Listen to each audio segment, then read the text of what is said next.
ఈరోజు మనం వామిటింగ్స్ ప్రెగ్నెన్సీలో ఎప్పుడు డేంజరస్. అంటే ఇప్పుడు చాలా మందికి ప్రెగ్నెంట్ ఉన్న వాళ్ళందరికీ వామిటింగ్స్ అవుతుంటాయి. కానీ అదెప్పుడు మనకి డేంజరస్ అనేది మనకు తెలుసుకోవాలి. సో, ఫస్ట్ రాంగానే కొంతమంది 2 వాంతులకు, ఒక వాంతికి గూడా డాక్టర్ దగ్గరకొచ్చేస్తా ఉంటారు. మాకు వాంతులవుతున్నాయి, వాంతులవుతున్నాయి. ఇవి చాలా సహజం. వామిటింగ్ అనేది ఏం జబ్బు గాదు. ప్రెగ్నెన్సీలో ఇది మంచి లక్షణమే. బేబీ గ్రోత్ ఒస్తున్నప్పుడు బీటా హెచ్‌సీజీ లెవెల్ అనేది ఎక్కువ పెరిగినప్పుడు 80% ఆఫ్ మదర్స్‌కి వామిటింగ్ అనేది కనపడుతుంటుంది. సో, సివియర్ వామిటింగ్స్ రోజుకి 5, 6 సార్లు వాంతులయిపోయేసి, సివియర్ డీహైడ్రేషన్‌లోకి పోయి, అసిడిక్ బ్రెత్ రావడము, వెయిట్ లాస్‌లోకెళ్ళిపోవడము, తర్వాత యూరిన్ క్వాంటిటీ ఆఫ్ యూరిన్ ఆలిగ్యూరియా అంటాం దాన్ని.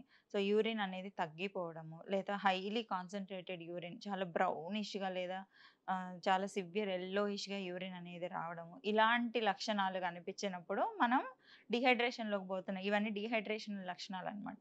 సో, ఇలాగ ఉన్నప్పుడు మనం వెంటనే డాక్టర్ దగ్గరికి ఎళ్లి ఆ వామిటింగ్ ట్రీట్మెంట్ అనేది తీసుకోవాలి.